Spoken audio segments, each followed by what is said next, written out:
Então, bom dia a todas e todos. Bom dia, professor Eduardo. Mais uma vez, muito obrigada pelo convite. Muito bom estar com vocês novamente, né?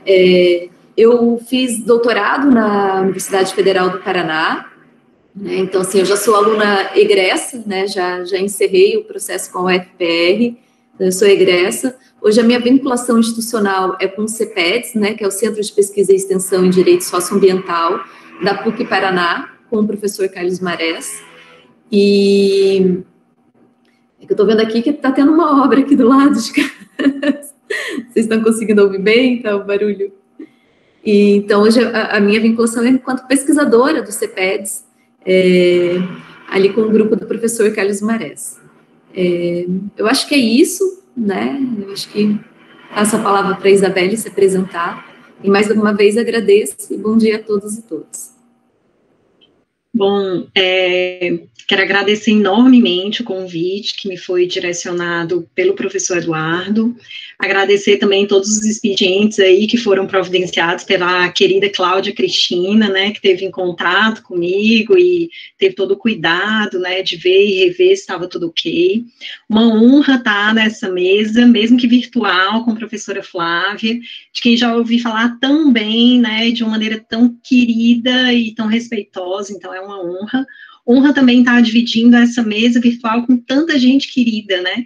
E aí vai ser injusto não falar de todos, mas vou citar aqui a Priscila Kawamura, né?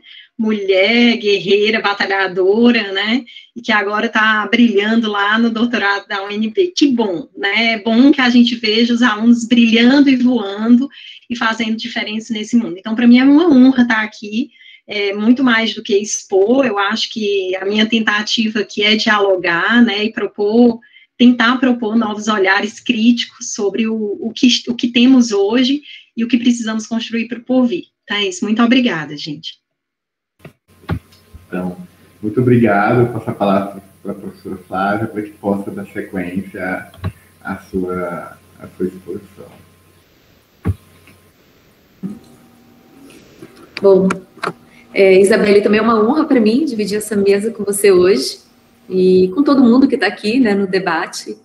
E eu não sou uma teórica do ecofeminismo, né, então eu vou aprender muito com você hoje, né, então o que eu acompanho envolvendo mais a questão, né, das mulheres e sementes e junto com a reforma agrária popular, é mais a movimentação a partir da prática do MST, né, aqui no Paraná. Então, assim, é o que eu acompanho ali mais na prática, mas eu não tenho eu acho que a minha internet hoje está tudo tá acontecendo aqui. Qualquer coisa eu tiro minha câmera, tá? Se ficar muito cortando ou muito lento para vocês. Para a gente tá perfeito, tá okay, não gostou não. Tá perfeito? Tá. Então, então, sim, né, o que eu conheço mais é a prática ali, né, das camponesas e a relação, né, dessas camponesas também com as trabalhadoras urbanas, né, como se dá esse vínculo ali entre campo e cidade a partir da luta, né, das mulheres ali em torno da agroecologia, né, e também das sementes ali. Bom, então eu vou falar um pouquinho, né, sobre o que seria mais a minha área de conhecimento, que é o direito à agrobiodiversidade, né, e aí quando a gente fala sobre agrobiodiversidade, a gente precisa falar, né, de uma mulher chamada Juliana Santilli. Ela foi a primeira doutora no programa, né, de Direito Socioambiental ali da PUC, orientanda do professor Marés. Ela, infelizmente, faleceu em 2015, muito jovem ainda, mas ela deixou livros e artigos e um grande legado, um grande trabalho sobre a agrobiodiversidade, né? Então, a primeira tese de socioambiental da PUC é sobre a agrobiodiversidade.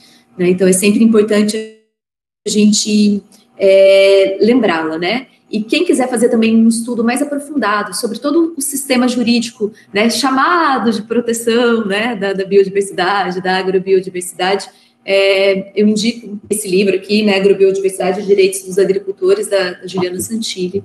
E ela, como ela faleceu em 2015, ela ainda não enfrentou, né, o marco da biodiversidade, né, a Lei 13.123 de 2015. Esse é um livro também que está disponível lá na página do CPETS, né, ele tem digital, que aí tem alguns artigos, né, falando sobre o marco da biodiversidade. E aí os tratados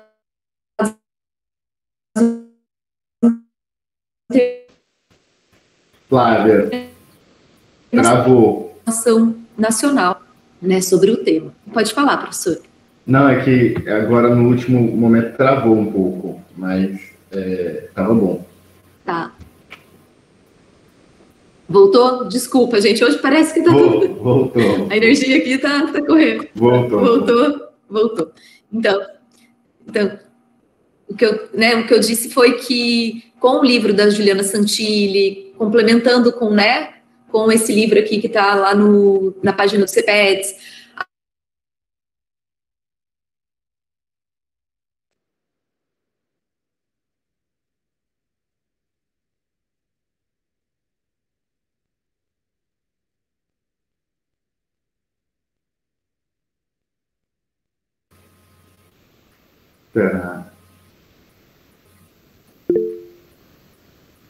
entender esse sistema. Claro, talvez seja bom você desligar. Né, claro. de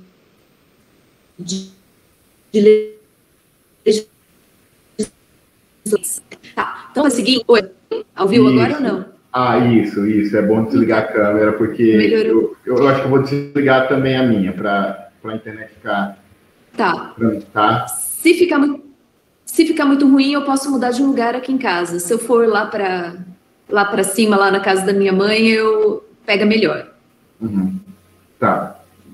Você sabe, vamos tentar que for melhor para você. Tá. Se não, a gente dá 5 minutinhos e eu corro lá. Tá. Qualquer coisa a gente também passa a palavra para a Isabelle, você corre lá e... Enfim, o que você preferir. Vocês querem tentar já, que eu vá para um outro lugar que talvez a internet esteja melhor? Acho que pode ser. Tá. Mas que aí a gente fala com mais tranquilidade. Tá. A gente espera aqui. Tá.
Oi, professor Eduardo, demorei, mas cheguei aqui. Perfeito. Estão me entendendo Tá melhor agora? Se não... Tá ótimo. Tá? Tô mal. Sem problema. Saí correndo e fui largando os cadernos pelo meio do caminho. Fiquei sem nada aqui. Então, né? Ixi, eu vou ter que voltar a buscar. Vou ter que voltar, desculpa, professor. Não, Flávio, pode ficar tranquilo. Tá, vou pegar rapidinho lá. Peraí. Tá, não tem problema nenhum.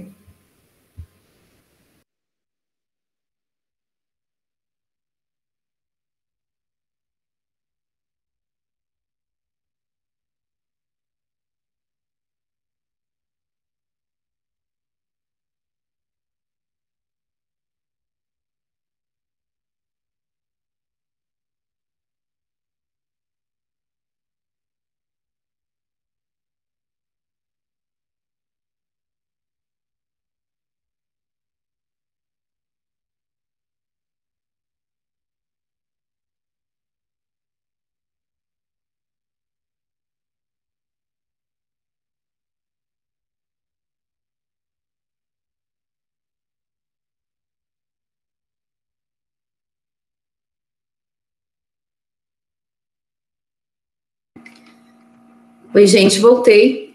Desculpa o transtorno. A primeira vez que deu problema na internet lá embaixo. Eu moro... Não foi transtorno nenhum. Pode ficar tranquila.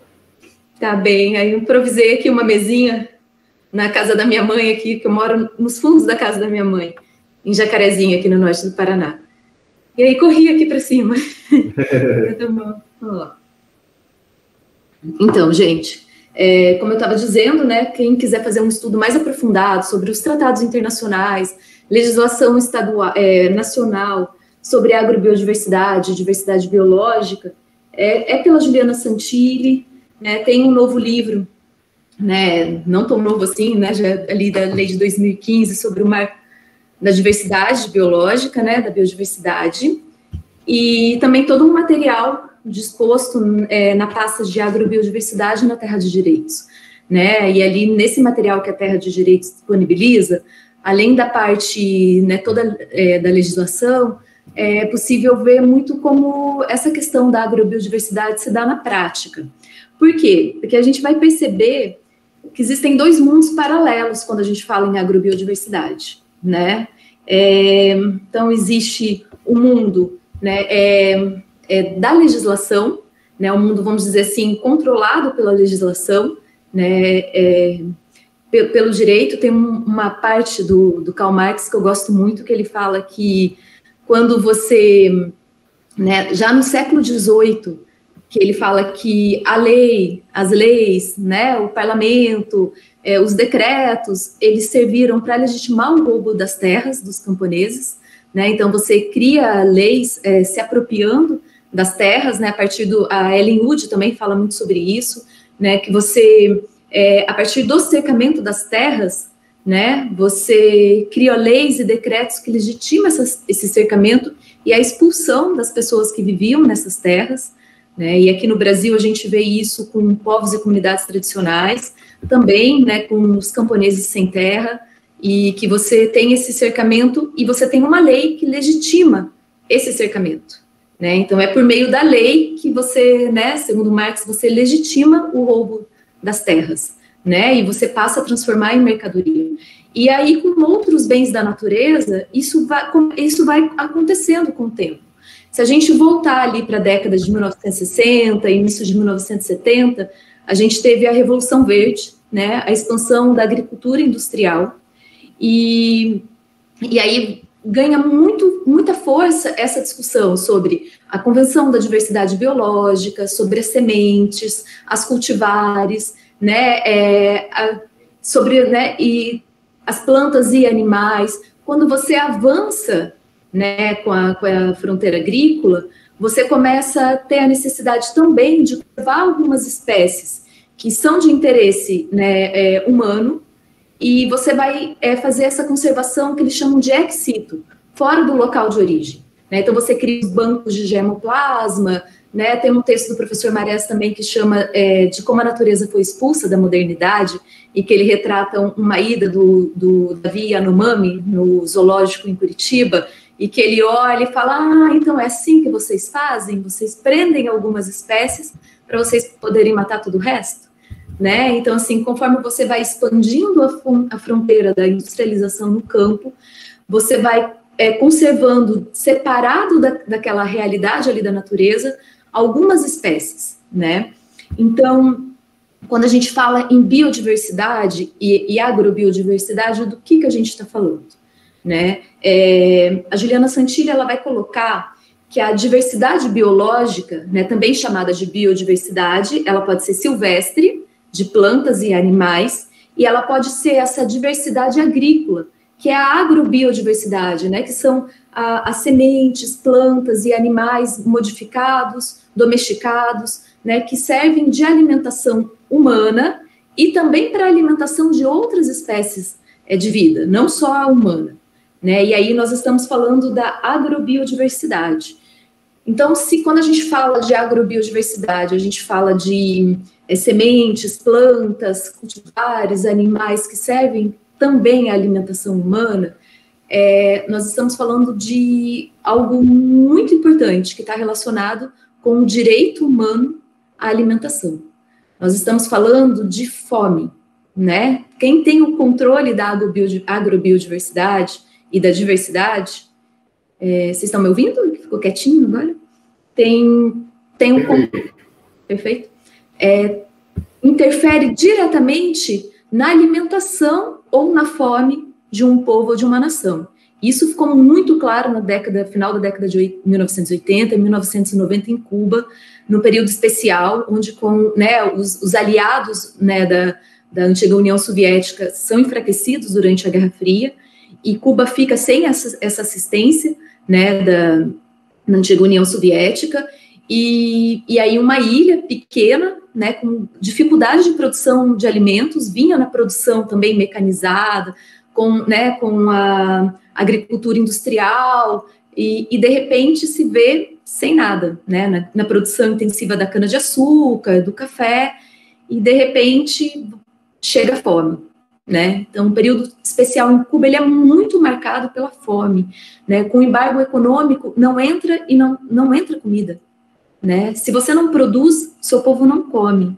Então, a principal forma de você ter o controle sobre um povo ou uma nação é pela alimentação, é pela fome, né? Então, assim, é o primeiro passo quando você quer ter o controle, né? A gente assiste muito isso, quando você vê a crise, por exemplo, na Venezuela, a primeira coisa que você vê desabastecer é a comida, né? E meu pai me conta, eu não sei se é verdade, ele fala que ele ouviu um pronunciamento do presidente da Venezuela falando, mas vocês também, né, não plantam mais nenhum pé de couve aí no quintal da casa de vocês, né?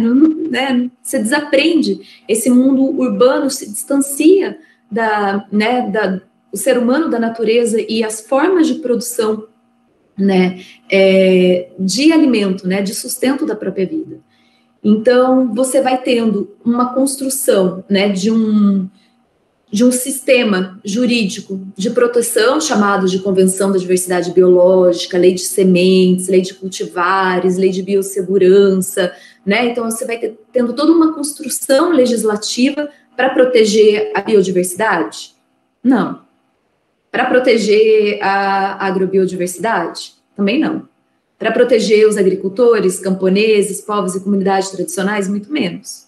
Né? Você vai tendo toda uma construção legislativa que vai proteger especificamente, quando a gente fala em agrobiodiversidade, a gente fala de um elemento na biodiversidade. Né? Então, assim, eu estou falando do melhoramento genético, estou falando de um elemento do conhecimento humano que é agregado àquela semente, faz com que ela se torne uma propriedade intelectual, né? E aí você vai discutir a partir, né, da lei aí né, você vai discutir as patentes, né? E então a partir da lei da propriedade industrial você discute esse direito. E o que é o direito de ser proprietário? O que o artigo 1228 do Código Civil fala?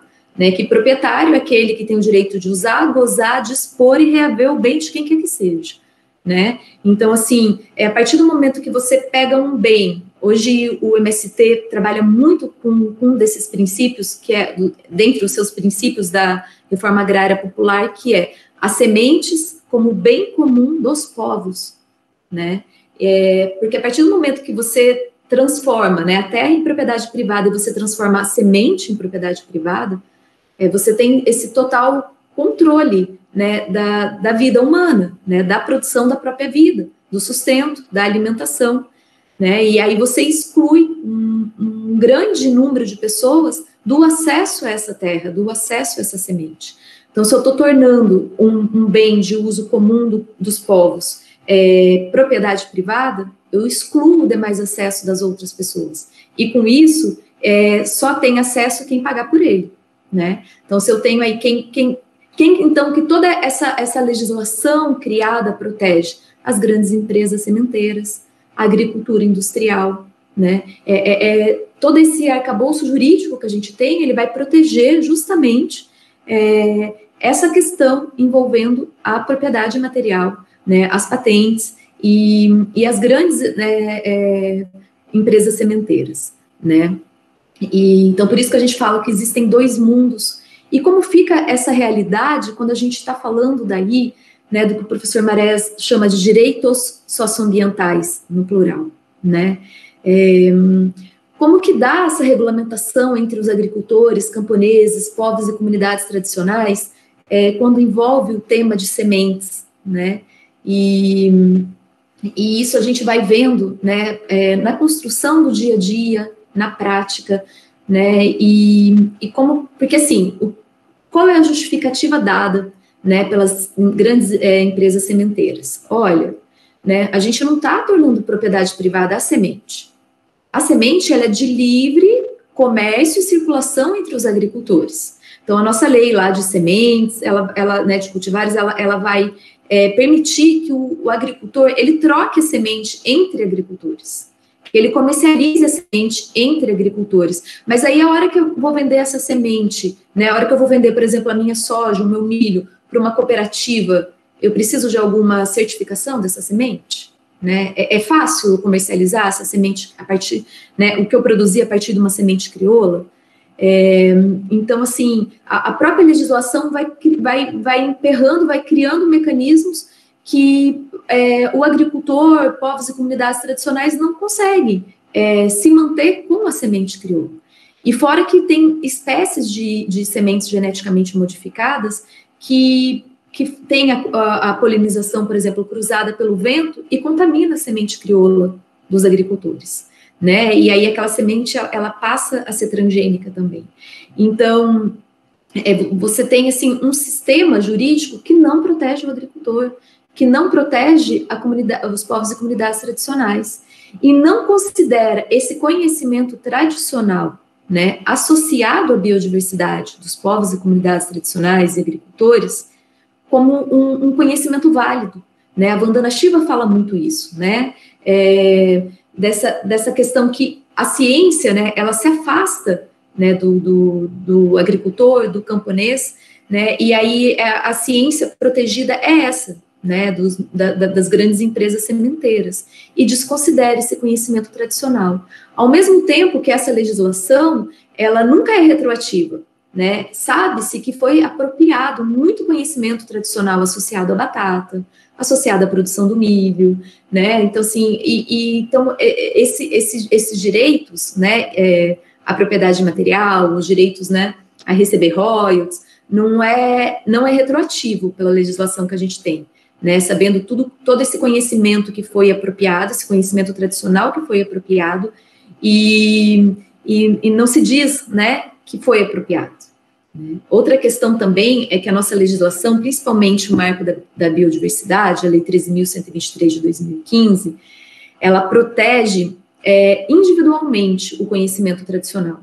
Ela não protege o conhecimento coletivo tradicional, né? Quando ela prevê que se não for possível individualizar um conhecimento, né, se não for possível dizer, esse conhecimento tradicional associado aqui a essa planta é Guarani, né? Mas se eu não conseguir individualizar de onde veio esse conhecimento tradicional, ela não reconhece, né? Como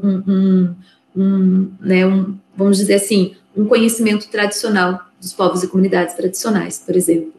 Então, apesar dessa lei individualizar, ela reconhece que existe um conhecimento, principalmente quando ela conceitua o agricultor tradicional, que existe um conhecimento que está intimamente ligado à biodiversidade de onde aquela pessoa vive. Então, esse conhecimento tradicional dos povos e comunidades tradicionais, agricultores tradicionais, que também inclui a agricultura familiar, ele está muito ligado também ao sistema onde essa pessoa vive, onde esse coletivo vive, né? Está muito ligado à biodiversidade local, né? Ao clima, ao tipo de solo, ao tipo, né, das plantas que tem no entorno. Então, não é... Por isso que a própria ciência começou a perceber que quando você separa, né, os bancos de germoplasma, quando você insere novamente esse cultivar na natureza, ele não se desenvolve da mesma forma que ele se desenvolvia antes, porque né, do que os outros que continuam ali, porque ele se desintegra, né, é igual o animal no zoológico, você separa ele dos demais, né, e eles vão perder. Se você soltar um animal no zoológico, né, viveu no zoológico na floresta, ele não vai saber sobreviver, né? Então tem toda uma fase de adaptação. E isso também não é diferente com as plantas, né? Quando você cria ela lá em laboratório, bonitinha, e depois você começa a inseri-la novamente na natureza, né? E já diferente do que acontece com o que eles chamam de a proteção in situ, on farm, no local. Né? E aí, quem dá show nisso, depois de passado pelo período especial e pelo período da fome, é Cuba, né? Que entendeu, né, que essa pesquisa, que essa ciência desenvolvida na universidade, ela também tem que ser desenvolvida diretamente junto com a agricultura. Né? Então, quando você tem toda uma pesquisa científica, né, mas ali é equiparado. O agricultor e o pesquisador trabalham juntos, né? Então, assim, as sementes que estão sendo desenvolvidas, toda a tecnologia que está sendo desenvolvida, ela é aplicada e estudada diretamente no que eles chamam de finca, né? Que é como se fosse o lote, a propriedade do agricultor.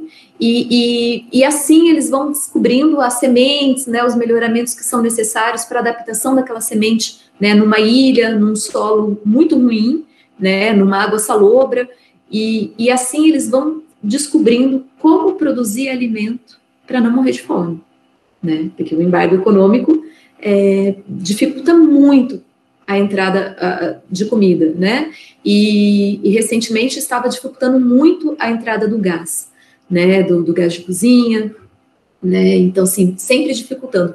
O primeiro ponto que se atinge quando você quer controlar a soberania de um povo é a alimentação, é pela fome, né? Então, quando a gente fala de agrobiodiversidade, a gente fala de fome, a gente fala de direito humano à alimentação, a gente fala de acesso à terra, a gente fala de acesso aos bens da natureza, água, vento, as outras espécies da natureza, dos animais, né? E em todo um sistema no qual o ser humano é mais um deles. Né? Então, assim, quando a Juliana Santilli, ela tem no livro dela um capítulo que se chama Agrobiodiversidade, um conceito em construção. E aí ela vai falar, o que é essa agrobiodiversidade? Ela fala que reflete as dinâmicas e as complexas relações entre as sociedades humanas, as plantas cultivadas e os ambientes em que convivem, repercutindo sobre as políticas de conservação dos ecossistemas cultivados, de promoção da segurança alimentar e nutricional das populações humanas, de inclusão social e de desenvolvimento local sustentável.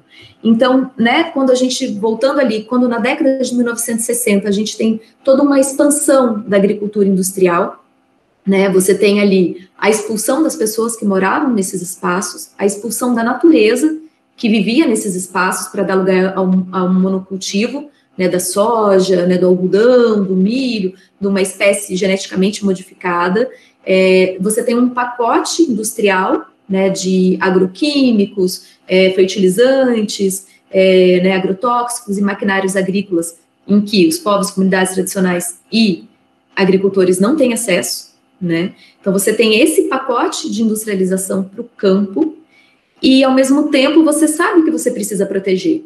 Então, você faz a proteção ex situ, né, fora do local de origem, e você também coloca umas espécies lá no zoológico, né, e como uma forma de conservação, de preservação. E, por outro lado, também surge um outro movimento ambientalista, conservacionista, da proteção dos parques, né, sem gente. Porque nesse momento ali, principalmente no início da década de 80, você acredita nessa proteção da natureza sem gente. Né? Então, não pode ter gente, porque gente destrói, não importa que tipo de gente. Né? Então, você tem ali a expansão agrícola de um lado, os cercamentos das áreas que sobraram de preservação de outro, e o ser humano sendo retirado dessa relação. Né? Então, assim, a grande luta dos movimentos sociais é mostrar, né, que quem protege a natureza são as pessoas que nela vivem. Né? Então, essa é a grande luta hoje dos povos e comunidades tradicionais, dos agricultores do MST, né? E isso está diretamente relacionado à agrobiodiversidade. É esse elemento humano, né, do conhecimento humano junto à biodiversidade de onde vive, a natureza de onde vive, a uma espécie que vai ser utilizada para alimentação, né? Então, nessa luta, hoje, a gente escuta muito levantar a bandeira da agroecologia, né? Como a agrobiodiversidade, ela está relacionada à agroecologia, né? E aí tem um livrinho que eu ganhei num simpósio de geografia agrária em Pernambuco, o SINGA, que chama Sistemas Agroflorestais no Semiárido Brasileiro. Então, ele tem também disponível digital, e são vários conceitos dos sistemas agroflorestais, né? E aí, como esse sistema agroflorestal, ele surge para falar, epa, é possível proteger a natureza com gente? Nossa, tem gente que protege mais a natureza do que se a natureza ficar sem gente, né? Por que será que a natureza que se manteve intacta é a região ocupada por povos e comunidades tradicionais, por agricultores tradicionais? Né? Será que a forma da produção da própria vida está relacionada também à preservação dessa natureza? E aí ele traz um conceito bem simples sobre os sistemas agroflorestais que nos ajuda a entender isso, né? Ele vai falar que sistemas agroflorestais são sistemas de produção agrícola que combinam cultivos anuais com árvores nativas e cultivadas, incluindo o ser humano. Né? Então, o sistema agroflorestal, além das árvores, plantas, das águas, né, do vento, do sol, da lua, da chuva, também inclui o ser humano, no tempo e no espaço, e em forma simultânea ou escalonada, de acordo com a cultura da população local. Né? Então, os sistemas agroflorestais, como uma das formas de se fazer agroecologia, ele mostra, né, como a alternativa mais viável, né? E aí fala, poxa, mas na agroecologia não tem tecnologia. Opa, tem, né? Se a gente puder conhecer a agroecologia de Cuba, a gente vai entender que a agroecologia é tecnologia, sim, né? O que acontece é que no Brasil, povos, comunidades tradicionais e agricultores, eles não têm acesso à tecnologia desenvolvida. Né? Eles não participam com o seu conhecimento da construção dessa tecnologia.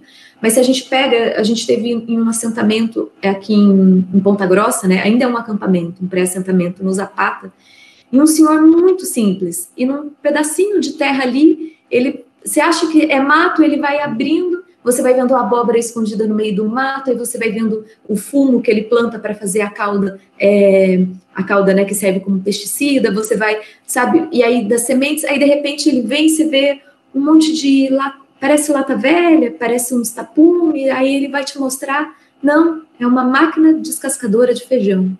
Ele fez lá com tapume, com ferro velho, tem um ventiladorzinho, que daí assopra a palha para baixo, joga o feijão para o outro lado, né? É tecnologia? Lógico que é tecnologia, né? Então, assim, da forma que ele teve acesso, com o conhecimento dele, tradicional, né, e tecnológico, mas que não é incentivado, né? Porque não é para ter acesso. Porque se você tem acesso à tecnologia, se o seu conhecimento também conta para a produção dessa tecnologia, se o seu conhecimento conta para a produção dessas sementes, né, da manutenção da própria vida e da vida dos outros animais, como que eu vou controlar esse povo, né? Como que eu vou controlar o que se come, quem não come, quem vive e quem não vive, né? Como que eu vou fazer esse controle, né? Então, a agroecologia, sim, tá relacionada também com conhecimento, com tecnologia, né? E em 2017, já para encerrar aqui, 2017, o Instituto Socioambiental, né, que foi fundado também pela Juliana Santilli, eles fizeram um concurso, né, uma premiação, e dentre as premiações estava a iniciativa, né, de conservação e multiplicação da agrobiodiversidade. E aí participou, né, concorreu ao prêmio um acampamento em Antonina, aqui no Paraná, chamado Comunidade Agroflorestal José Lutzenberg, do MST, ali na Mata Atlântica, em que essa comunidade ocupa uma fazenda de búfalo, né, total destruição da Mata Atlântica, da mata ciliar, né, das áreas de APP, né, de proteção, de preservação permanente. É uma unidade de conservação de uso sustentável à área, é uma APA, né, uma área de proteção ambiental, então que só permite o desenvolvimento sustentável, mas era uma fazenda de búfalo, né, e a partir do sistema agroflorestal, eles começam a recuperar toda essa área de Mata Atlântica, ao mesmo tempo em que produz alimento para quem vive ali e para os outros animais, né. Aí, em 2017, essa comunidade, ela ganhou, né, o prêmio, né, de conservação e ampliação da agrobiodiversidade, né, chamado Juliana Santilli. Isso deu para a comunidade uma visibilidade não só nacional, mas internacional também, que hoje está ajudando ali no processo final, né, de aquisição da terra pelo estado do Paraná, para que possa realmente assentar essa comunidade agroecológica no local, né? E então é isso. Então, o sistema agroflorestal, ele tem se mostrado, né? Ele tem como alternativa, né, de conservação da natureza, né, de valorização do conhecimento tradicional, de proteção da biodiversidade, né, da diversidade silvestre, né, e da diversidade agrícola, da agrobiodiversidade, e também para mostrar que o conhecimento tradicional, ele também produz tecnologia, né, e que a gente, e tem uma frase da Marina, do MST, que me chamou muito a atenção, num dos eventos da PUC, que ela falou assim: nós temos várias experiências agroecológicas pelo mundo, né, agora o grande desafio dos movimentos sociais é transformar essas experiências agroecológicas na matriz agroecológica, né, tecnológica, né, é mostrar que a agroecologia também tem tecnologia, e que essa tecnologia, ela pode ser a matriz, né, de um povo, de uma nação, né. Então, aí seguem aí as lutas sociais, né, em torno da agrobiodiversidade, e aí eu passo para a Isabelle também. Antes, eu não sei se o professor Eduardo também quer falar alguma coisa, que aí eu acho que ela pode dar continuidade aí, né, no papel das mulheres aí, né, no ecofeminismo, dentro desse tema da agrobiodiversidade, da agroecologia, né, e da proteção da natureza, das naturezas, inclusive da natureza humana, né. É isso, gente. Obrigada. Obrigado, Flávia. Foi excelente a fala, introduzindo a gente sobre a questão da agrobiodiversidade. E eu vou passar a palavra desde já para a Isabelle, e depois a gente faz um diálogo, um debate. Muito obrigado. Muito obrigado. Bom, mais uma vez, obrigada pelo convite, Eduardo. Uma honra, mais uma vez, compartilhar aqui e ouvir a Flávia, e a gente nem combinou, né, mas a coisa meio que ficou compartilhada, né, não dividida, mas compartilhada. Quando a Cláudia falou comigo, ela me falou que eu tinha 20 minutos, quem me conhece sabe que eu gosto de falar muito, Então, eu vou tentar ser razoável nesse tempo de 20 minutos, né, e aí eu trouxe aqui até alguns slides, porque eles me ajudam a limitar aqui meu espaço de fala, viu, professor Eduardo? Mas se eu passar, o senhor também pode ir me chamando aqui a atenção. Bom, a discussão que me foi colocada aqui, só um minuto.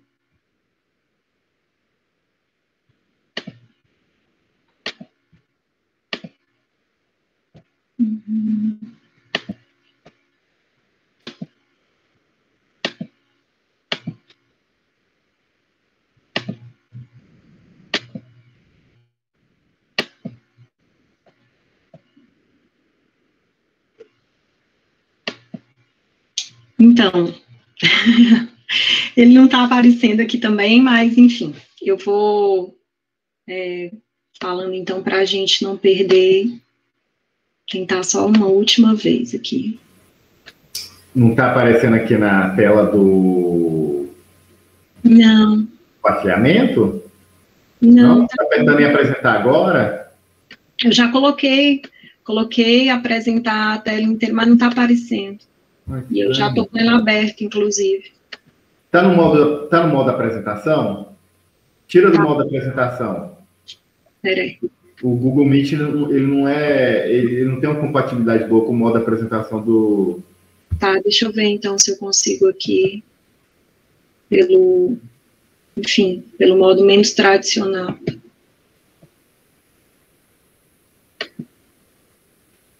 Se de todo eu não conseguir, a gente vai sem apresentação. Uhum. Não, mas de todo modo, Eduardo, depois eu te passo, porque caso você queira compartilhar aí com o pessoal, eu te passo por e-mail, tá bom? Combinado. Não vai, enfim. Bom, então, quando a Cláudia me falou, a ideia era estar compartilhando essa mesa para discutir sobre direito à agrobiodiversidade e o ecofeminismo, ou os ecofeminismos, né?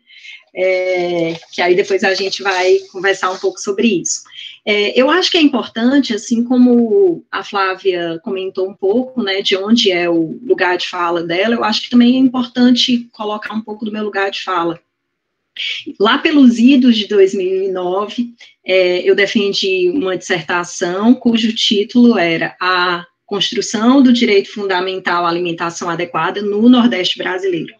E naquela época a gente estava num tempo cheio de esperança, né? Vamos só lembrar, né? Talvez a gente estava no auge dos movimentos, discussões, promoção e defesa do direito humano à alimentação adequada, especialmente por meio do programa Fome Zero, mas de toda uma rede que também ali discutia, questionava, criticava, enfim, e principalmente no Nordeste era claro, e foi claro para mim, o impacto que tudo isso causou, né, e daí por que escrever uma dissertação sobre isso. E às vezes na capital, né, eu sou originariamente de Fortaleza, mas naquele período foi o período que eu comecei a ministrar aula nas universidades, e eu uma vez por semana, ou 2 vezes por semana, ia para uma cidade que é no sertão central do Ceará, que chama Quixadá, que ela ficou muito conhecida por ser o refúgio da Raquel de Queiroz nas suas escritas, né, e indo para Quixadá, durante quase 2 anos, eu acompanhei ali como a estrada foi se movimentando, foi se mobilizando, e a gente via ali, quando a gente passava pelas casas, aqueles quintais que iam florescendo, né, que iam se tornando mais frutíferos, mais frondosos e mais cheios de vida, mas eu também via ali, na minha própria sala de aula, uma mudança clara de perfil, né? Eu vi ali muitos filhos de agricultores, mas eu via também as próprias agricultoras, o que me encantava de ver tudo aquilo acontecendo lá no meu Ceará, num lugar que tantas vezes, né, aqui o que a Flávia falou, né, quantas e quantas vezes o Nordeste foi submetido a uma fome estabelecida e institucionalizada, como moeda de troca, não só para voto, né, mas para a vida também, né. Então, eu acho que é importante falar isso. 10 anos depois, quando eu comecei a fazer parte do PPGDA, eu comecei a observar, e aí eu retomei essa discussão, não sob o viés da construção e de tudo aquilo que aconteceu no Nordeste, mas de como as mulheres, porque isso sempre foi algo que me impactou desde então, né, como as mulheres, elas tinham e têm sido, né, protagonistas de uma história acerca da qual elas são completamente invisibilizadas, e isso é real, né, a Priscila Kawamura está aqui, né, e ela pode falar isso de cátedra, né, de como nós, mulheres, somos invisibilizadas, tanto nos discursos oficiais, nos oficiosos e nos acadêmicos, né, o professor Eduardo, por exemplo, já participou de algumas bancas de seleção de mestrado comigo, e ele já deve ter me visto falar, né, ou então o professor Rabá já me escutou algumas vezes, quando eu vejo, por exemplo, as pessoas falarem de um referencial teórico e nunca citam mulheres, né, como se as mulheres, que justa homenagem, a Flávia colocou aqui a Juliana, e quantas outras mulheres, né, merecem ser citadas, inclusive na academia, e que fazem história na construção e na defesa do direito à alimentação adequada, da agrobiodiversidade, da soberania alimentar, e de tantas outras discussões que a gente, quando não silenciadas, são completamente invisibilizadas, aí colocando em termos cada uma delas, né.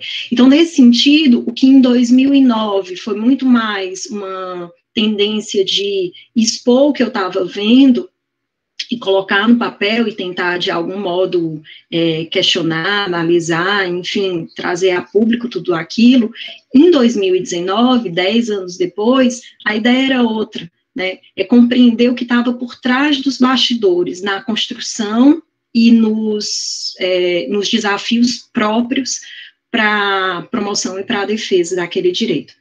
E aí, nesse sentido, e não sentivo, né, durante aí o meu estágio pós-doutoral, a minha ideia foi escrever alguns textos que pudessem expor um pouco dessa angústia, né, mas de maneira acadêmica. Um primeiro dessa série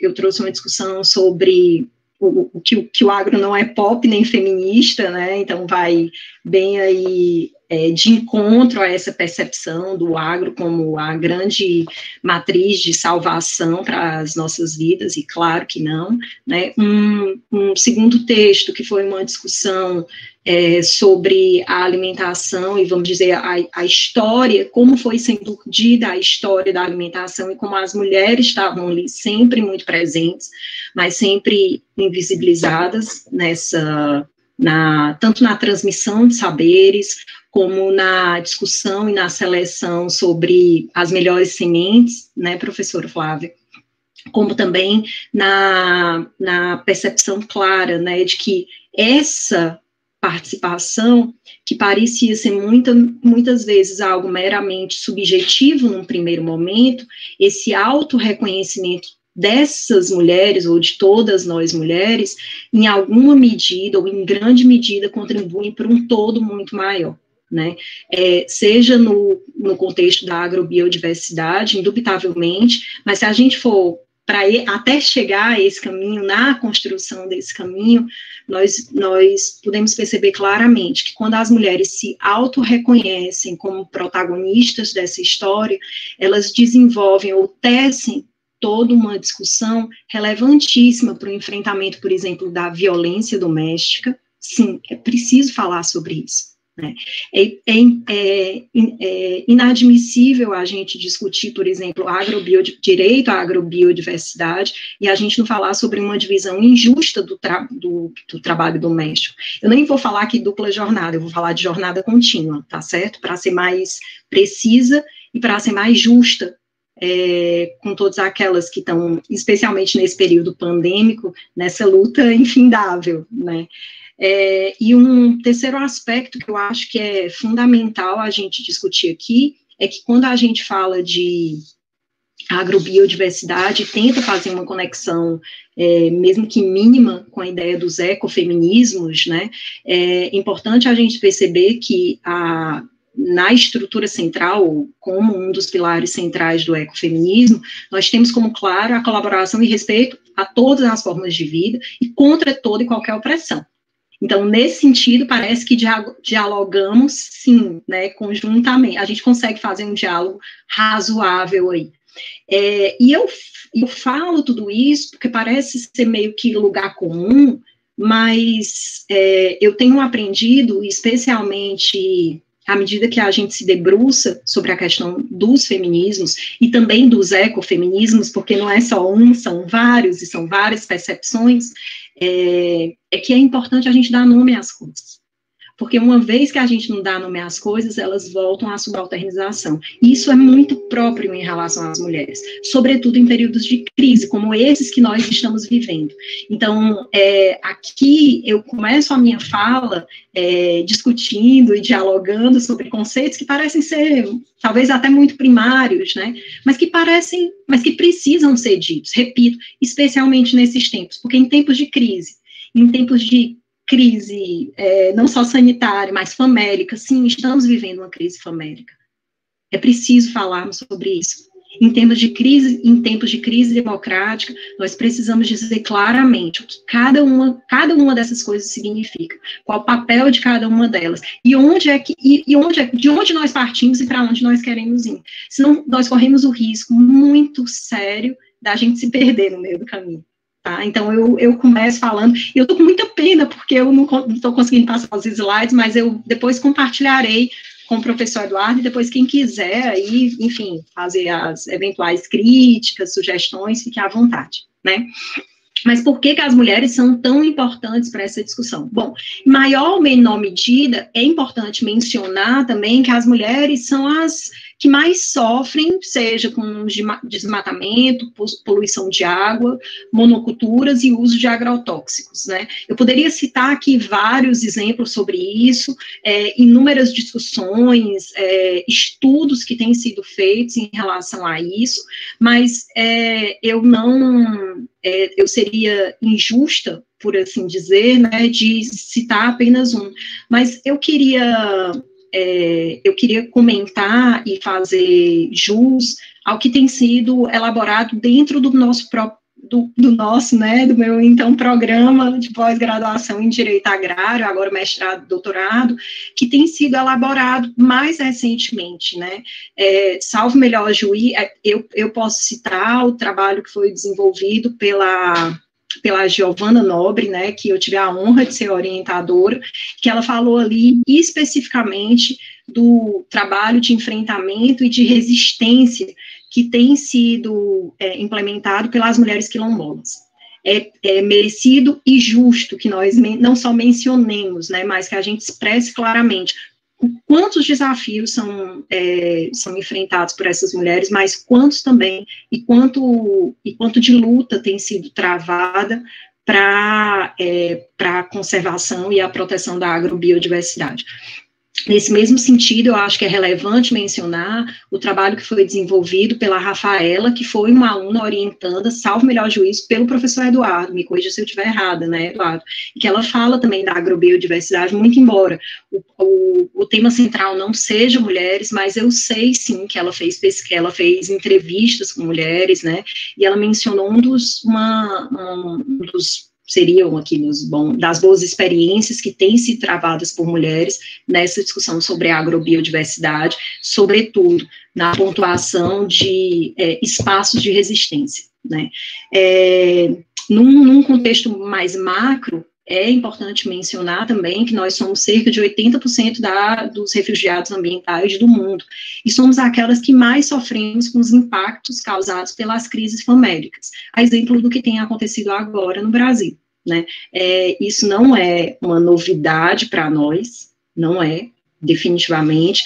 Há mais ou menos um ano, a gente teve uma oportunidade de ouvir aqui pelo PPGDA a Tereza Campelo, e naquela oportunidade ela já falava para cada um de nós sobre a necessidade de a gente ficar atento sobre o que estava acontecendo né, e o que podia vir a acontecer junto com a crise sanitária.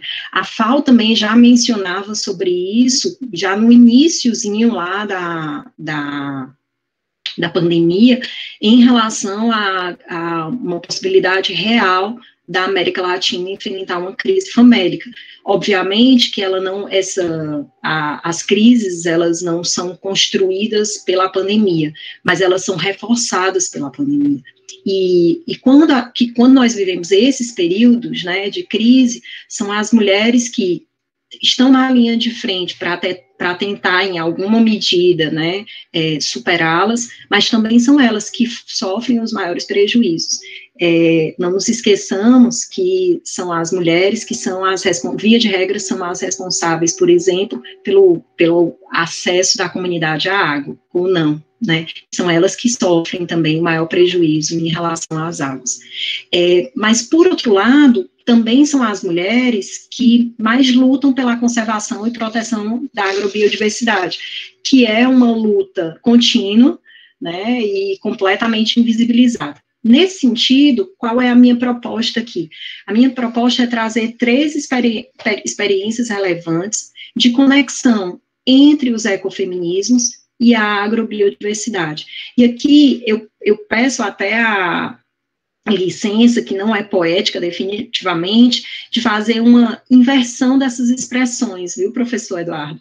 De colocar a conexão entre os ecofeminismos e o direito à agrobiodiversidade, e aqui eu explico, né, parece-me que é muito mais justo eu pensar do impacto e da influência dos ecofeminismos para a agrobiodiversidade, o direito, a concretização desse direito, do que o contrário, né, o contrário nem sempre é verdadeiro. Como a Flávia bem colocou, né, o que a gente tem é que todas as vezes, se a gente falar no direito, mesmo no sentido que extrapole as normas, ele muito mais serve para prejudicar e criar óbices do que propriamente para concretizar direitos, né, não na perspectiva que aqui a gente tem.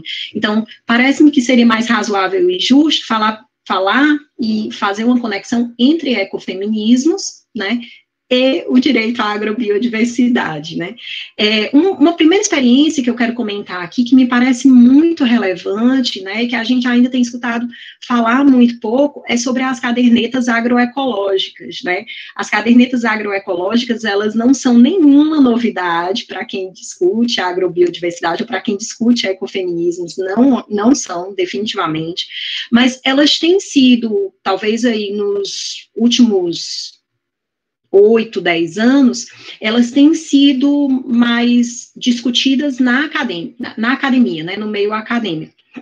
E junto delas, um outro instrumento muito interessante são os chamados mapas dos agroecossistemas e da sociobiodiversidade, né? E aqui já eu explico. Eu vou tomar como referência, eu poderia tomar, tem vários trabalhos sendo desenvolvidos nesse sentido, mas eu sou nordestina, e eu acho que é importante também, né, expor aqui, fazer o meu ponto de inflexão. Então, vou citar um caso nordestino que tem sido implementado de uma maneira muito interessante, bacana, que é da Casa da Mulher do Nordeste, que fica localizado lá em Pernambuco. Ela foi fundada desde 1981, e basicamente, para que elas discutem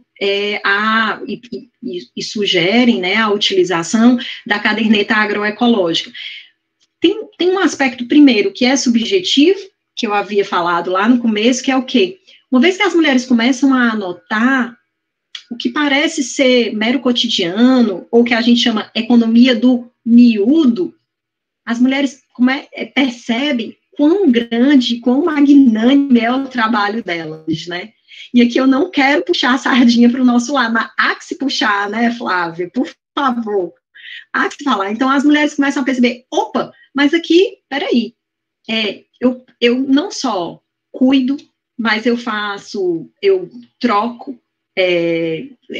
o que vem do meu labor,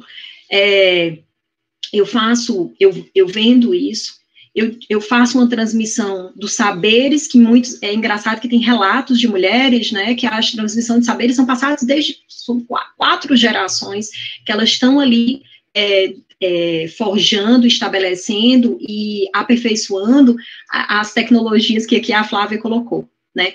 Ainda nesse mesmo sentido, o interessante da caderneta agroecológica é que uma vez que as mulheres conseguem perceber o quão grande elas desenvolvem, o quanto que elas desenvolvem no dia a dia, isso também tem um impacto no autorreconhecimento delas.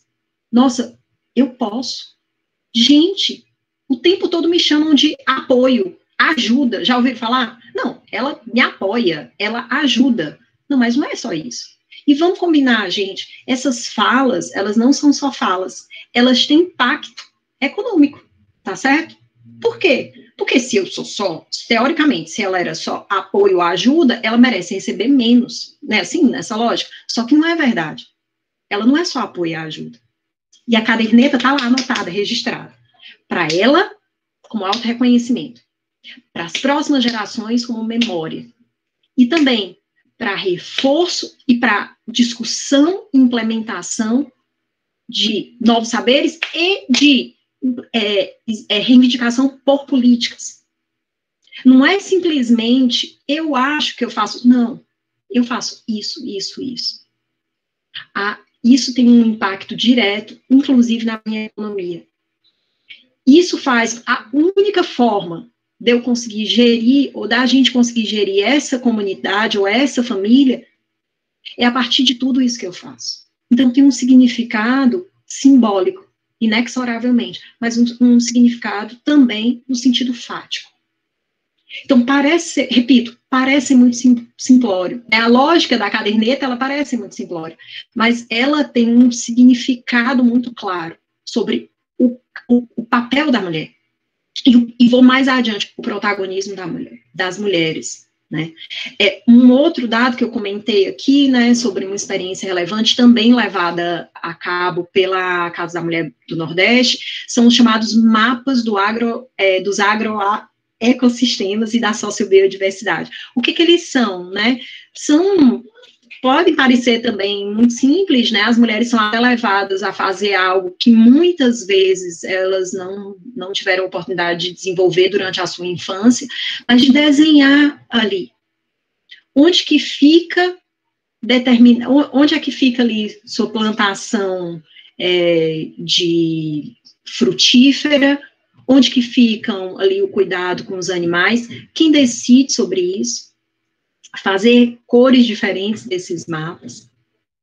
E muitas dessas mulheres, é engraçado que tem relatos interessantes, especificamente de uma professora da Universidade Federal de Pernambuco, Federal Rural de Pernambuco, da Jaeli, que ela diz o seguinte: nossa, eu não sabia que eu fazia tudo isso.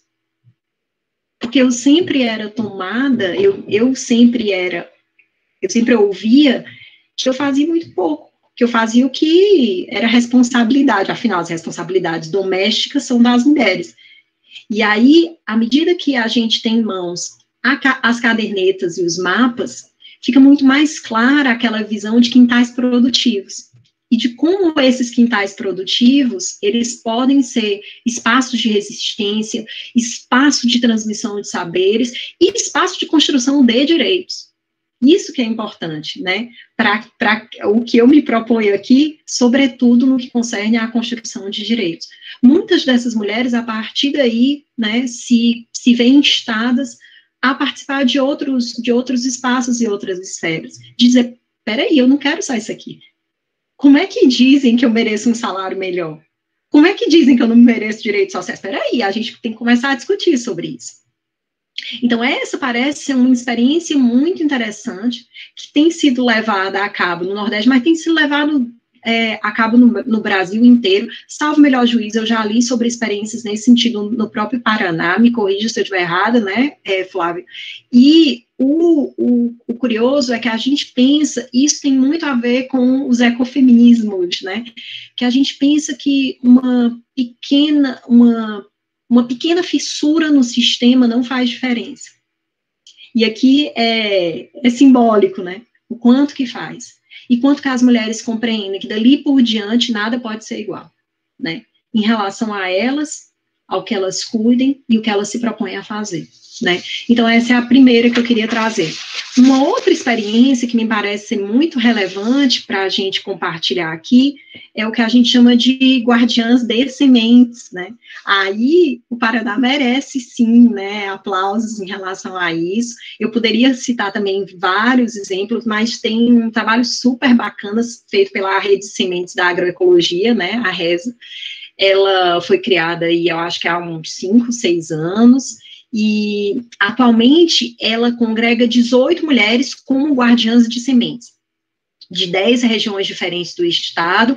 Elas pretendem chegar a 100, e o interessante é que elas faziam ali feiras agroecológicas e algumas discussões e reuniões mensais, outras trimestrais, mas a partir da pandemia, elas se viram diante de um contexto excepcional e de como lidar com aquilo que havia sido produzido, a primeira coisa, com a expectativa daquelas mulheres, muitas delas, né, a partir do momento que se engajaram.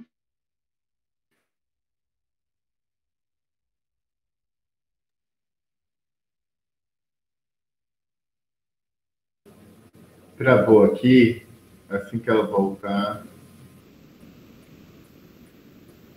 Travou um pouquinho, Isabelle. Tá.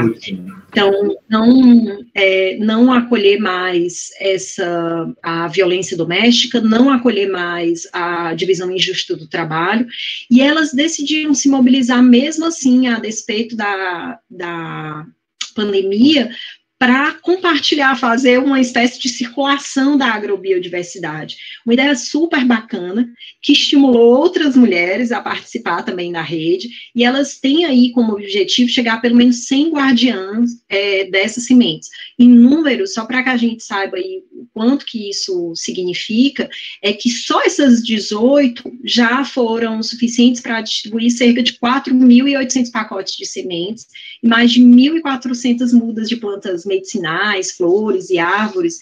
Um negócio super bacana, que pode, repito, né, também pode parecer, e essa é a questão sobre o ecofeminismo, né, e os ecofeminismos, é que sempre parecem ser ações muito pequenas, mas que elas furam a bolha do que é hegemônico. Isso é bacana para a gente trazer para cá, né, e ainda sobre as guardiãs, eu acho que é importante falar, é que elas, aliadas a essas convivências e essas formações que elas fazem, elas também partilham muitas das suas resistências, né, o que acaba sendo um reforço daquela ideia de que, quando a gente fala de protagonismo das mulheres na agrobiodiversidade, a gente não está falando de uma afinidade biológica, mas de uma construção cultural, né, histórica, que tem sido forjada passo a passo para aqueles que se dispõem a fazer. Então, não é que simplesmente eu nasci, a partir de agora eu posso defender toda a agrobiodiversidade ou conservá-la. Não,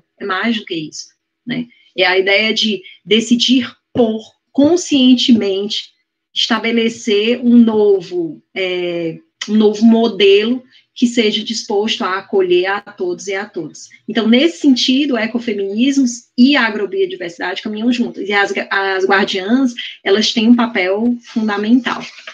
Ainda nessa toada, e a terceira experiência que eu queria trazer, são os espaços de participação direta, os mais diversos, né, eu poderia citar alguns do meu próprio Nordeste, as discussões que têm sido levadas adiante pelo CETRA, o que tem sido discutido dentro do contexto da própria Via Campesina, dos movimentos das mulheres camponesas, a Priscila que está aqui, que estudou isso também, mas principalmente me importa, né, o meu olhar se volta para quatro questões fundamentais sobre elas, né, sobre essa participação direta. Eu sou entusiasta da participação direta das mulheres, seja no contexto das comunidades ou dos povos tradicionais, seja em toda e qualquer outra discussão que a gente possa pensar e aí vou colocar até num espectro mais amplo, de democracia direta. Parece que sempre quando as mulheres decidem ou optam pela participação direta, a gente só tem a ganhar, né? Por quê? Porque os entraves normativos e os entraves institucionais são tamanhos para as mulheres que as nossas grandes histórias históricas, as nossas viradas históricas, elas não foram feitas no contexto institucional. E essa talvez seja uma das grandes sacadas do ecofeminismo. É que as viradas que são proporcionadas pelo ecofeminismo, pelos ecofeminismos, não se dão no contexto institucional. E a gente sempre acha que, não, mas se tiver institucionalizado é melhor. Por quê? Onde é que está escrito isso? A gente resistiu e sobreviveu especialmente no contexto não institucionalizado. Porque as instituições, vamos combinar, pouco deram guarida para as mulheres, ou não. Né? Então, a participação direta parece ser um grande trunfo dos ecofeminismos, mas dos feminismos no geral. E aí eu poderia citar também uma série de consequências disso, mas eu vou ficar aqui em 4. Né? A primeira delas é que, a partir do momento que nós nos inserimos em espaços de participação diretas, nós rompemos com o silêncio. E isso é muito. Porque a história das mulheres é a história de silêncios ou de silenciamentos. Fomos silenciados, isso é fato, né? A segunda coisa é que as mulheres começam a se reconhecer como sujeito de direitos. Isso também é muito. As mulheres começam a se reconhecer como parte de um processo, que é familiar, que é histórico, que é comunitário. Então, elas são parte de tudo isso, nós somos parte de tudo isso. Um terceiro aspecto a se considerar, quando nós estamos ali envoltas ou participando efetivamente da construção direta de democracia, de fortalecimento comunitário, enfim, é que nós juntas começamos a buscar instrumentos e possibilidades de enfrentamento a todas as formas de exploração, opressão e violência. O que inclui também as discussões sobre a conservação da agrobiodiversidade. Um caminho sem outro. Do mesmo jeito que não dá para pensar só na construção ou na conservação da agrobiodiversidade sem olhar para as mulheres. Se as mulheres continuam sendo oprimidas, eu sinto em avisar.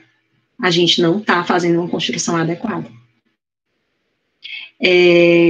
Ainda nesse mesmo sentido, quando há uma participação direta, é muito mais provável que haja uma denúncia, um diálogo sobre os obstáculos do direito, providenciados pelo direito de acesso a direitos sociais e políticos. Isso também é algo que precisa ser enfrentado. E, finalmente, é a possibilidade de projetar estratégias conjuntas de emancipação, de fortalecimento, interna corporis e fora do contexto que ali é colocado. Para processos coletivos do porvir, que devem ser, a gente, outra coisa, né, que a gente fica o tempo todo pensando, né, mas o que é que virá depois? Eu acho que é necessário, esse é um tempo que a gente precisa dizer, como nós vamos construir para o depois. Porque vai passar. Inclusive, o que a gente está vivendo agora, né, vai passar. Mas qual é a construção que a gente escolhe fazer? Como é essa construção que a gente vai escolher? Né? Eu trago aqui 3 propostas de colaboração, são propostas, tá? E que eu tenho urdido e tenho pensado sobre elas, especialmente aí nesse tempo de pandemia, nesse tempo de tantas perdas, né, de tantas ressignificações. A primeira delas é que a gente precisa avançar sobre a discussão e os estudos referentes à produção protagonizada por mulheres. Aqui é principalmente esse como colaborar, é principalmente para nós do meio acadêmico, né? A gente precisa pensar numa discussão, em estudos que tragam voz às mulheres. Eu acho estranho, no mínimo, quando alguém me apresenta um artigo seja ele de que ordem for, mas especialmente quando trata sobre alimentação e não cita mulheres. Eu fico angustiada com isso. Nem que trouxesse ali uma entrevista. Porque como é que a gente fala sobre a alimentação e não fala sobre mulheres? Isso é real. A gente precisa discutir. Uma outra questão importante é que esse é o momento da gente repensar o que significa esses tais quintais produtivos, que parecem ser só quintais pequenos. Mas, novamente, né, pode ser uma boa fissura para o que a gente tem de hegemonia. Os quintais, eles são espaços de resistência e de prática de cuidado e preservação de vida. Eu não estou falando só deles, mas eles são um bom pontapé inicial para a gente pensar em como fazer essa conexão de maneira adequada. Uma outra questão que eu acho muito útil da gente pensar é como contribuir para o reconhecimento fático e simbólico do papel das mulheres para a soberania, para a segurança alimentar. Não como apoio ou ajuda, mas o que realmente elas significam, de geração em geração. E se não tivessem as mulheres, será que nós estaríamos aqui agora? Será que não estaríamos de maneira bem mais complicada, né? Pensando no papel das mulheres, né? Na conservação, na manutenção da agrobiodiversidade, no equilíbrio ambiental, enfim, né? E, finalmente, colaborar para o fortalecimento dos espaços de participação direta. Eu acho que esse é um papel de cada um de nós, em alguma medida. Seja nos espaços que nós temos ou que nós tivermos, como é que a gente pode colaborar para o fortalecimento dessa participação direta de mulheres? Que promovam diálogos também de enfrentamento à violência contra a mulher, as mais diversas. A gente sempre fala da violência física, mas a gente precisa falar da violência moral, a gente precisa falar da violência patrimonial. Há pouco a professora estava falando das patentes, né? Quantas mulheres tiveram o seu patrimônio em alguma medida roubados, sofreram violência pelo que elas fizeram, construíram e transmitiram em relação aos seus saberes tradicionais, né?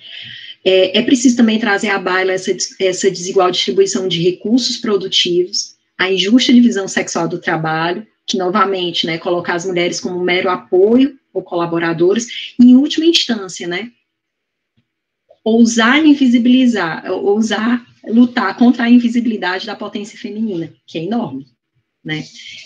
Eu queria terminar com uma reflexão, eu acredito aqui que muitos já leram, quem não leu, né, provavelmente ao longo desse ano vai ler Torturado, mas eu li Torturado no começo desse ano e ele me tocou profundamente, sobretudo no que concerne às mulheres do livro, protagonistas, né? E eu queria aqui colocar, eu tinha até digitado aqui a fala dela, né, da Belonísia, a fala, o pensamento, né, a construção dela, que num primeiro momento ela se submeteu a toda sorte de violência, né, do seu companheiro. Mas, num dado momento, ela disse o seguinte: mas eu me sentia diferente. Não foi ninguém que providenciou isso para ela. Ela sentiu. Eu não tinha medo de homem. Eu era neta de Donana e filha de Salom. E logo depois, o que é que ela foi? Para quem leu ali o livro, né? Ela foi construir e reconstruir a partir da terra. Isso é muito simbólico para mim. É muito simbólico que as mulheres se sintam diferentes, né? Aqui ninguém vai conscientizar ninguém, ecofeminismo não é para isso. Mas a partir do que eu me reconheço, e ela traz à baila, né? Aquilo que as que lhe antecederam tinham também construído, enfrentado e resistido. E ela disse: opa, não, isso eu não quero. eu posso mais, eu quero mais, eu posso construir para o comum. Então, eu termino com isso, eu agradeço mais uma vez a oportunidade, eu fico disponível aqui para eventuais perguntas. Muito obrigada.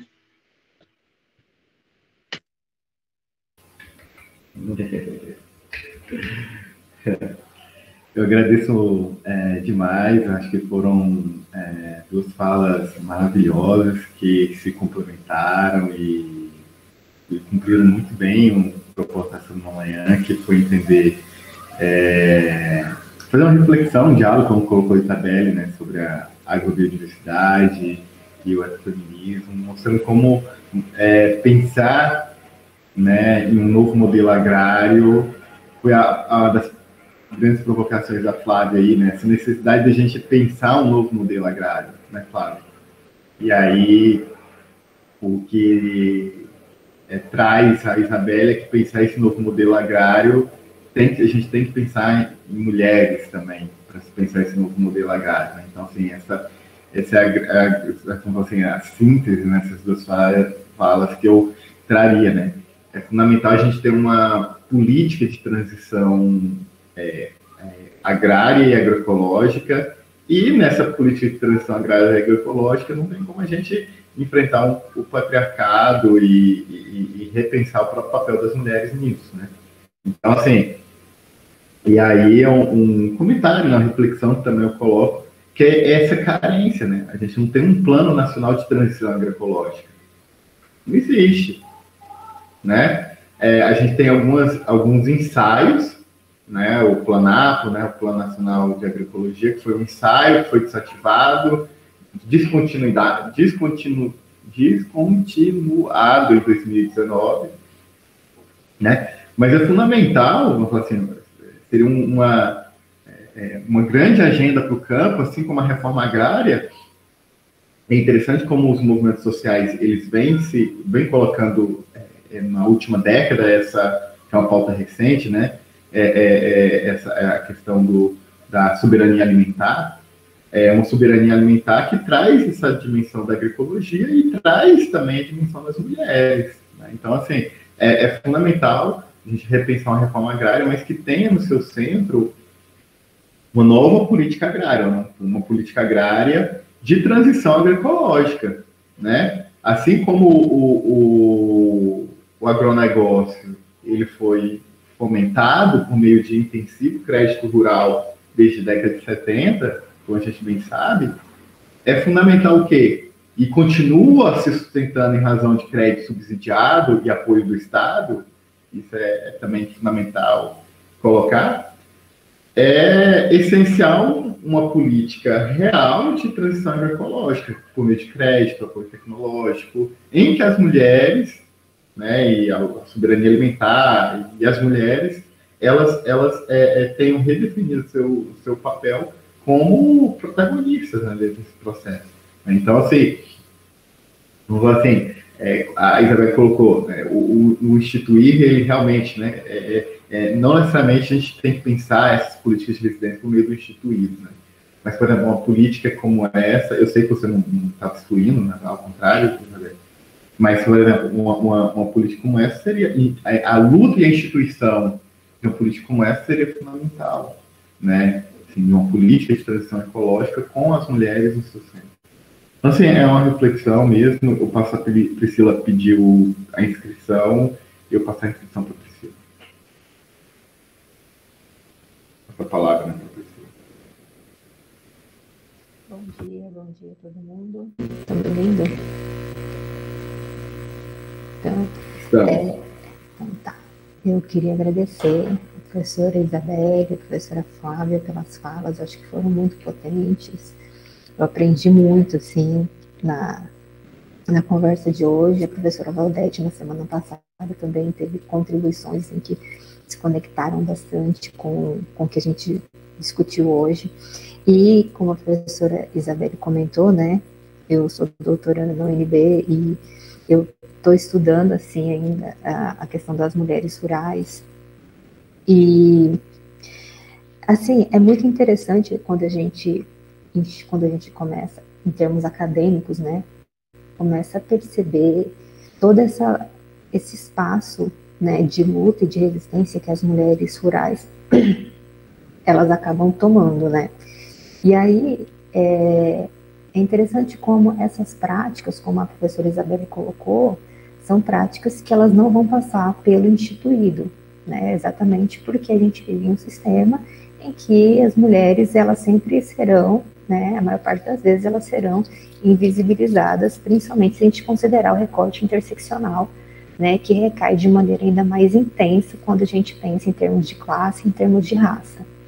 Então, pensar como essa resistência ao sistema neoliberal, ele é também organizado, né, dentro daquilo que é possível fazer por essas mulheres rurais e a partir desse protagonismo no âmbito da soberania alimentar, né, no âmbito do controle da fome, né, ainda que pequeno, né, porque aquilo, uma das coisas que a gente estuda, né, é que a fome ela é uma decisão política, né, ela não é uma questão de falta de alimentos, não é uma questão de falta de território, né, é uma questão, é uma decisão política que é tomada, né, por outras esferas. E essas mulheres nesse ambiente, né, nesse ambiente rural, elas acabam assumindo esse protagonismo. Então eu achei muito interessante essas colocações.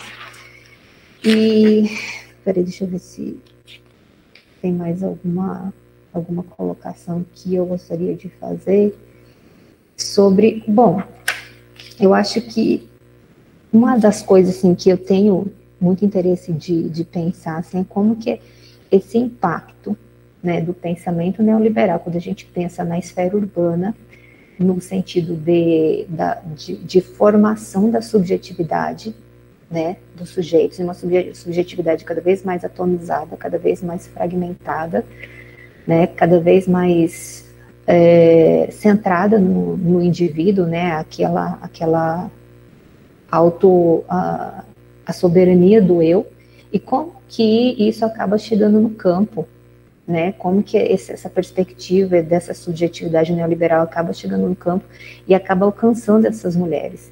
E como que muitas vezes elas vão articular com isso, ou na forma de resistência, né, e absorvendo alguns desses elementos. Então, acho que é uma coisa interessante, assim, se possível, né, se vocês pudessem comentar, como que essa subjetividade, né, ela acaba se colocando enquanto resistência, porque quando a gente pensa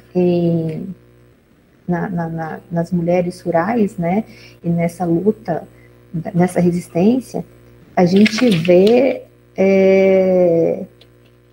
não é só uma luta estrutural, né, com o instituído, mas é uma luta epistemológica também, né, pensar na renovação de novos saberes, né, na superveniência, na prevalência desses saberes que são até então menosprezados por aquilo que o neoliberalismo prega enquanto interessante, enquanto válido.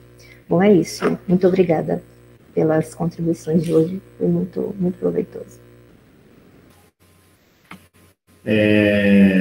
Enfim, eu passo a palavra para a Isabelle, para a Flávia, para que possam... A Valdete também pediu inscrição, então eu vou passar a palavra para a Valdete primeiro, e aí eu passo a palavra para a Isabelle, a Flávia, para a gente fazer as falas, as considerações, inclusive as considerações finais, e já partir para o fim. Vamos lá, Valdete. Obrigada, professor Eduardo. Parabéns, Flávia, Isabelle, adorei ouvir vocês.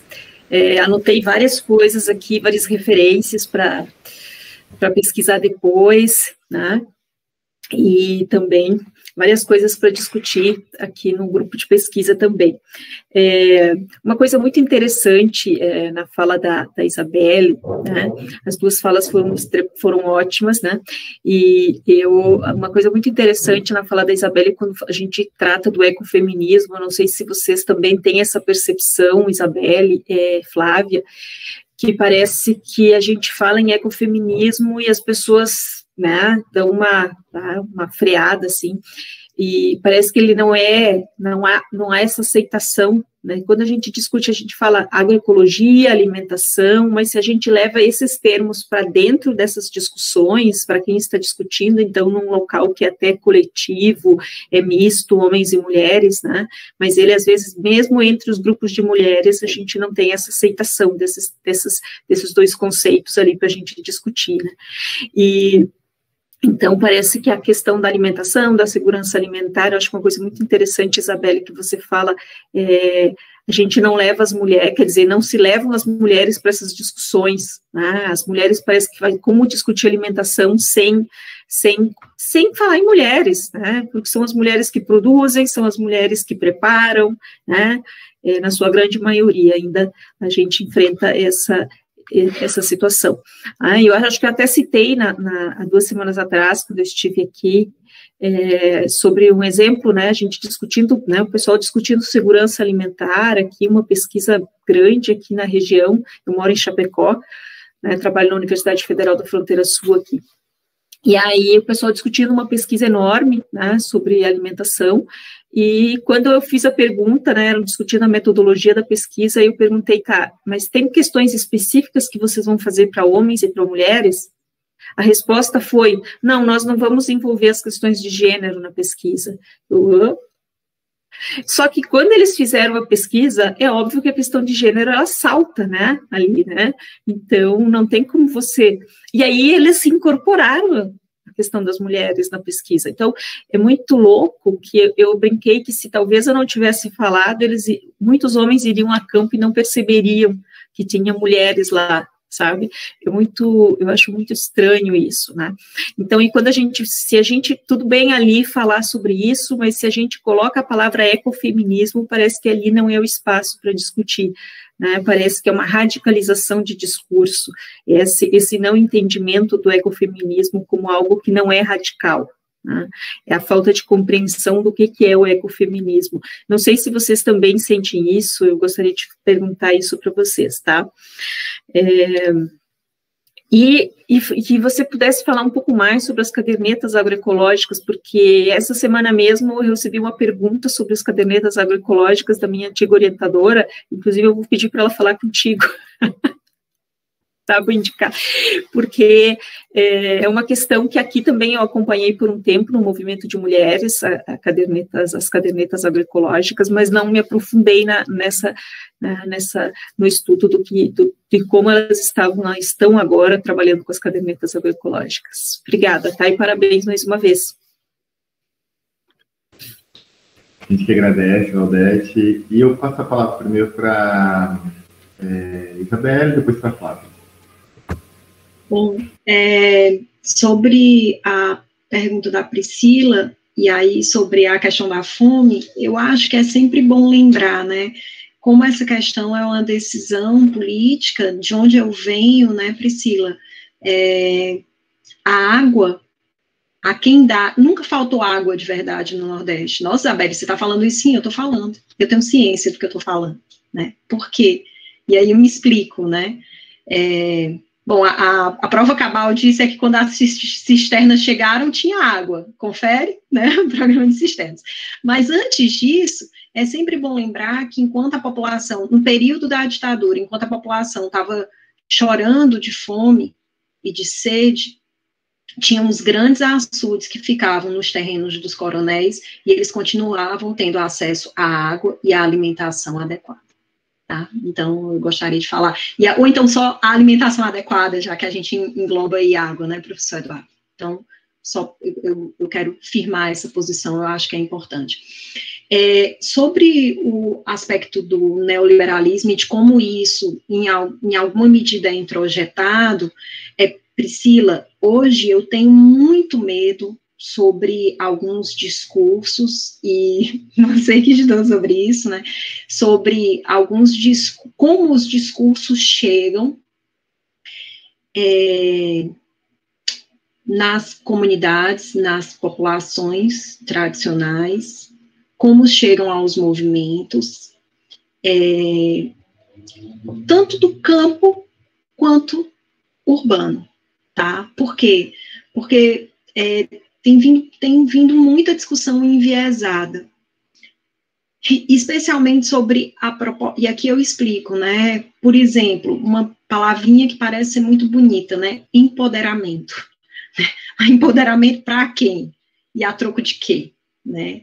E o que é que vamos construir juntas com isso? Porque se não vamos construir todos juntos, e se não vai ser benéfico para todos, então esse empoderamento vale para quem?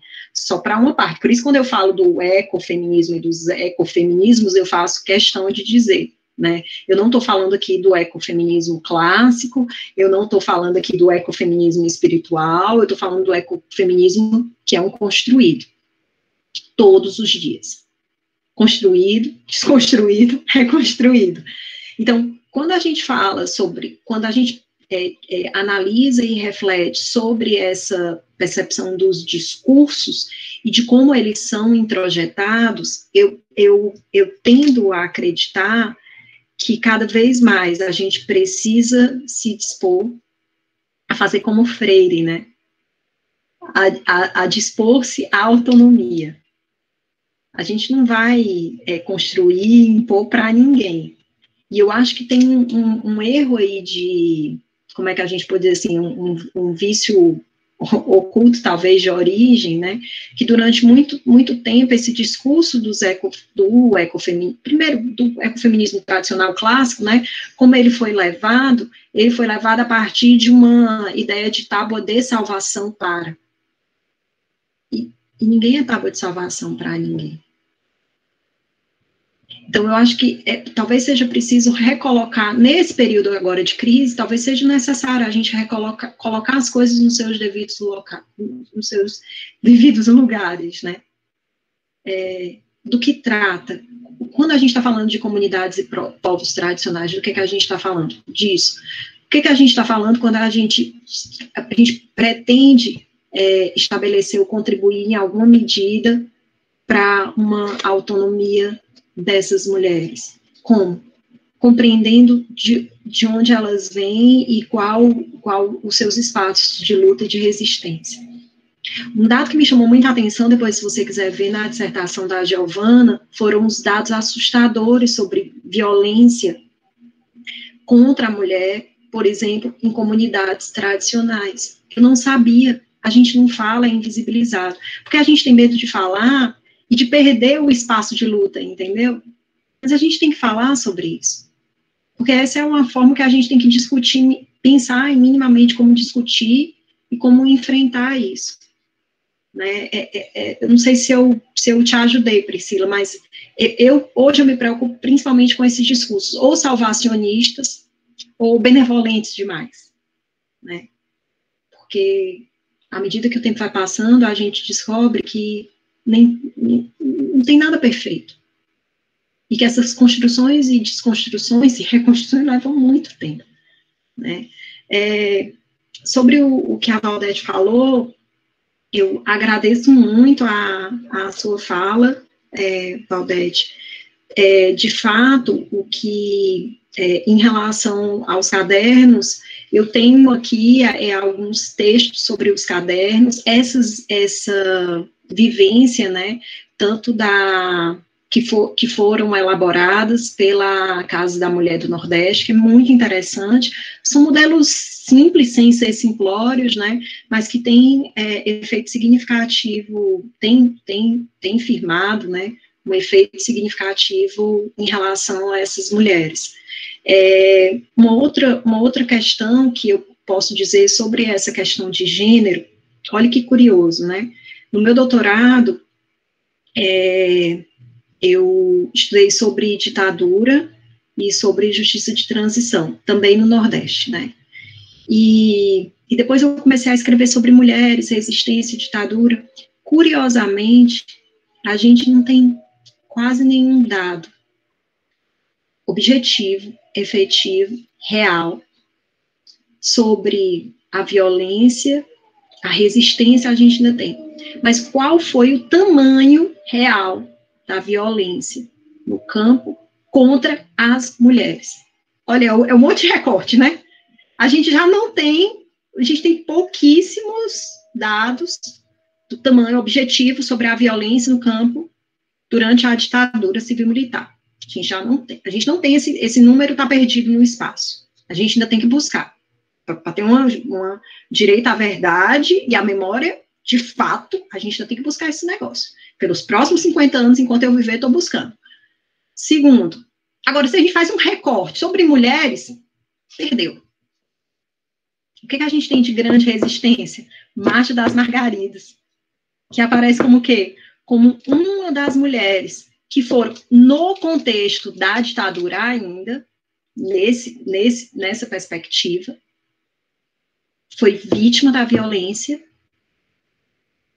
e que se transformou, olha como é importante a memória, né? E que a memória se transformou em uma resistência magnânime, tá? Então, quando eu penso sobre essas questões, eu lembro da Margarida Alves, eu lembro da Jana Barroso, minha conterrânea, de tantas outras mulheres, né, que são invisibilizadas porque muitos dizem, não, mas isso não é interessante fazer esse recorte. Para que fazer esse recorte? Né? Esse recorte é importante, a gente precisa falar como verdade, memória e justiça, sobretudo para os que virão, para as que virão, né, como esperança para o porvir. Então, parece-me que assim seria razoável, né, a gente pensar, mas é isso. Eu espero ter colaborado aí e agradeço mais uma vez, viu, professor Eduardo, a oportunidade, estou sempre à disposição. Eu que agradeço, eu passo a palavra para a Flávia.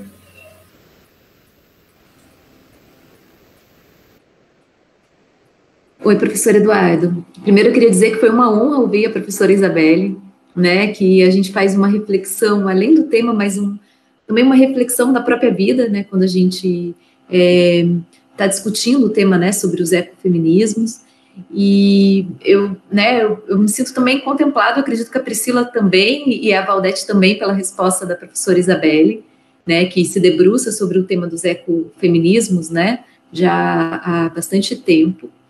E eu só queria deixar aqui, como a professora Isabelle falou, né, das experiências dos quintais, né, e aqui no Paraná a gente tem uma dissertação de mestrado da Thaisa, eu não sei pronunciar o sobrenome dela, porque eu conheço como Tatá, e nunca perguntei para Tatá como que fala o sobrenome dela, e que ela vai falar das benzedeiras aqui na região de Rebouças, aqui na região centro-sul do Paraná, e a importância dos quintais, né, dentro dessa comunidade tradicional, né, das benzedeiras. E então, assim, é um trabalho que ganhou um prêmio da antropologia e que retrata a importância dos quintais, né, na vida dessas mulheres que foram parteiras, são benzedeiras, curandeiras, né, e estão sempre à disposição da comunidade quando a comunidade a chama, né. E outra questão também dos quintais, Isabelle, faz um ano que eu voltei aqui para Jacarezinho, eu vou 40 agora, e eu nunca tinha visto o tucano toco aqui na região, né, aquele tucano grandão. E com as queimadas do Pantanal, e eu acredito também com as queimadas que daí do Pantanal chegaram ali no Cerrado, eu moro aqui em Jacarezinho, bem divisa com o estado de São Paulo, né, mas a noroeste do estado a gente está na divisa com Mato Grosso do Sul também, e apareceu um bando de tucano aqui na região para se alimentar nos quintais e nas chácaras, né, nos sítios da região, e coincidentemente após as queimadas, né, do Pantanal, da Amazônia e aqui do Cerrado, né, então são os quintais como espaço, né, como território, né, dessas mulheres e também de alimentação para outras espécies de vida, né. Então, só queria trazer esse registro e também agradecer, né, eu agradecer o professor Eduardo e não agradecer a Cláudia, me desculpa, Cláudia, na correria do começo, também queria te agradecer pelo convite e por todo o apoio dado. E seria isso, professor. Eu acho que a Isabelle já respondeu bem as questões feitas pela Priscila e pela Valdete. Ótimo, então eu queria agradecer novamente a presença de todo mundo, em especial da Isabelle, da Flávia. Foi uma manhã excelente, muito rica, né? Então, queria agradecer novamente e até daqui 15 dias, convido todos, daqui 15 dias vamos receber o Sérgio Sauer aqui, então fica o convite para todo mundo aí, tá bom? O link é o mesmo daqui 15 dias e é isso. Um grande abraço, muito obrigado, Isabela, muito obrigado, Flávia, Priscila, Claudete, Cláudio, João Vitor, Luciana, todo mundo que está aqui, Exígnio, que acompanhou a gente. Abração, gente.